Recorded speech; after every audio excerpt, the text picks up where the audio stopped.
እኛ ግን የተሰቀለውን ክርስቶስን እንሰብከዋለን።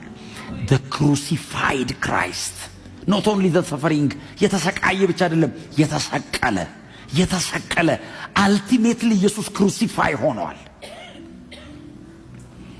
አየ የመረጠው መሞቻ መስቀል ነው።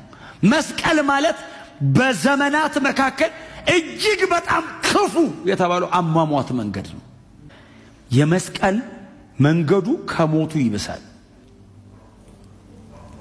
አብ ከሰማይ ጨከነ ብዙ ልጆችን አይደለም የሚለው ቁጥር 10 ብዙ ልጆችን ወደ ክብር ለማምጣት እኮ ነው የሚለው። እኛን ወደ ክብር ለማምጣት አንድ ልጁ ላይ ወሰነ። እግዚአብሔር የጨከነው እኔን አይቶ ነው። ድነት ይሄ ነው። ሲቃዩ ይሄ ነው። መከራው ይሄ ነው።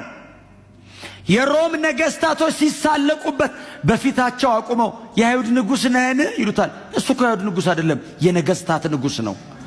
የምድር ነገስታት እኮ ገዢ ነው። ነንዴ ይሉታል። ካህናቶቹ አቁመው ፊቱ ሊቀ ካህን ተብለው የተጠሩት እሱ እኮ ነው ሊቀ ካህኑ።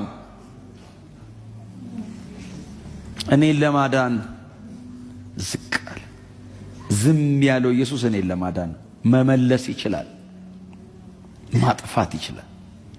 ሊያግዙት ሲሞክሩ ሰይፋችሁን መልሱ ያለው ሰይፉን የመዘዘውን ሰውዬ ለማዳን ነው።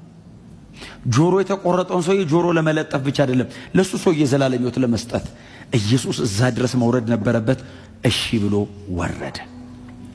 ድነት ሳልቬሽን አይ ከጨጓራ መዳን አይደለም ድነት።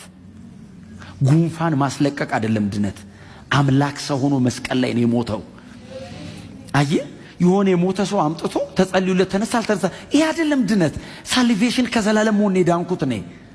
አይ ሞት ኢንተራፕት የማያደርገው ሞት የማይበጠብጠው ህይወት የተሰጠኝ ኢየሱስ ሞቶልኝ ነው።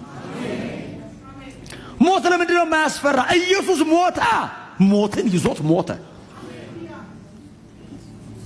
የንጽህናውን መጠን ይኸውና የሰው ልጆች የኃጢአት ጥልቀት ይኸው። ኢየሱስ የዚያ የኃጢአት ጥልቀት ውስጥ የገባው በዛ ንጽህናው ነው። ኃጢአት የማያቀውን እርሱን ኢየሱስ ኃጢአት የማይሰራ አይደለም፣ ኃጢአት የማያቅ ነው። አያቅም ኃጢአት። የንጽህናው በሰው ቋንቋ ሊብራራ የማይችለው ኢየሱስ ኃጢአት ሆነ። እኔ አይደለም ያልኩት፣ ገላትያ ምዕራፍ 3 ኃጢአት ሆነ። በዚህ አንደርስታንዲንግ ተከተሉት። መሰቃየቱና መሞቱ ሁሉ አይናችን ፊት ይምጣ። እውነቴን ነው የምነግራችሁ። የሚያደርግልን ነገር አታስቡ፣ የተደረገልንን አስቡ። ካረገልኝ በላይ ምን ያረግልኛል? ከሆነልኝ በላይ ምን ይሆንልኛል? ከሰጠኝ በላይ ምን ይሰጠኛል? ከዚህ በኋላ ምንስ ቢሰጠኝ ራሱን ከመስጠት በላይ ምን ይሰጠኛል? የመጨረሻው እኮ ክብሩ ነው። ክብሩን ሰጠኝ። የመጨረሻው ማንነቱ ነው። ራሱን ሰጠኝ። መስቀል ላይ ሞተልኝ። አልበቃ ብሎት እኔ ውስጥ ገብቶ አደረ። ሳልቬሽን